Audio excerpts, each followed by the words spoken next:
12 நாட்களுக்கு பிறகு இன்று மணிமுத்தாறு அருவியில் குளிக்க வனத்துறையினர் அனுமதி அளித்துள்ளனர். நெல்லை மாவட்டம் அம்பாசமுத்திரம் அருகே மேற்கு தொடர்ச்சி மலையில் பிரசித்தி பெற்ற சுற்றுலா தலமான மணிமுத்தாறு அருவிக்கு நாள்தோறும் ஏராளமான சுற்றுலா பயணிகள் குளித்து மகிழ்ந்துள்ளனர். கடந்த மாதம் 24ஆம் தேதி முதல் புலிகள் கணக்கெடுப்பு பணிகள் மற்றும் அருவியில் குளிப்பதற்கு வனத்துறையினர் தடை விதித்தனர். கடந்த 3ஆம் தேதி முதல் அருவியில் குளிப்பதற்கு அனுமதி வழங்கப்படும் என தெரிவித்த நிலையில் திடீரென பெய்த மழையின் காரணமாக மணிமுத்தாறு அருவியில் வெள்ளப்பெருக்கு ஏற்பட்டது.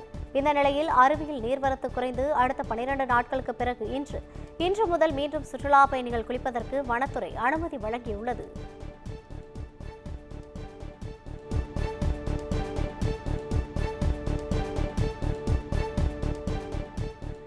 சிறுத்தை நடமாட்டத்தை தொடர்ந்து கோவை பாரதியார் பல்கலைக்கழகத்தில் உள்ள புதர்களை அகற்றி சுத்தமாக வைத்திருக்க வனத்துறை அறிவுறுத்தியுள்ளது.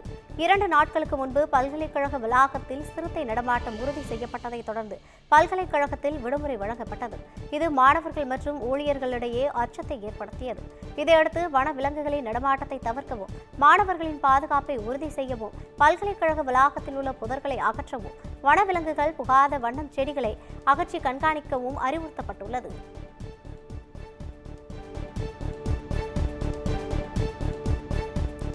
சிதம்பரத்தில் கஞ்சா வியாபாரிகள் ஐடி மாணவர்களை தாக்கிய வீடியோ வெளியான விவகாரத்தில் 5 மாதங்களுக்கு முன்பு எடுக்கப்பட்ட வீடியோ என்றும் இதில் வீடியோ எடுத்தவர் தாக்கியவர் ஆகிய இருவரும் ஏற்கனவே கைது செய்யப்பட்டு சிறையில் உள்ளதாகவும் கடலூர் மாவட்ட காவல்துறை கண்காணிப்பாளர் ஜெயக்குமார் தெரிவித்துள்ளார். செய்தியாளர்களிடம் பேசிய அவர், இந்த ஆண்டு மட்டும் கடலூர் மாவட்டத்தில் 35 கஞ்சா வழக்குகள் பதிவு செய்யப்பட்டு 80 நபர்கள் கைது செய்யப்பட்டுள்ளதாகவும் 16 கிலோ கஞ்சா இதுவரை பறிமுதல் செய்யப்பட்டு ஒருவர் குண்டர் தடுப்பு சட்டத்தில் சிறையில் அடைக்கப்பட்டுள்ளதாகவும் தெரிவித்தார். வீடியோ தொடர்பாக எந்தவித புகாரும் தரப்படவில்லை என்றும் அவர் தெரிவித்தார்.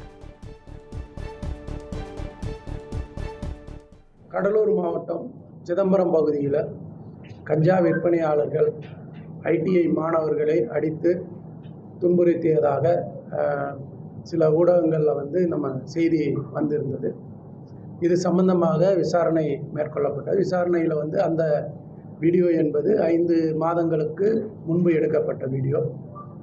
அதில் அந்த விக்கி என்ற விக்னேஷ்குமார் மற்றும் போண்டா என்ற நவீன்ராஜ் இரண்டு நபர்கள் தான், ஒருத்தர் அடிக்கிறார், ஒருத்தர் வீடியோ எடுத்திருக்கார். இது சம்பந்தமாக அப்பொழுதே தெரிய வந்து 20/11/2024 அன்று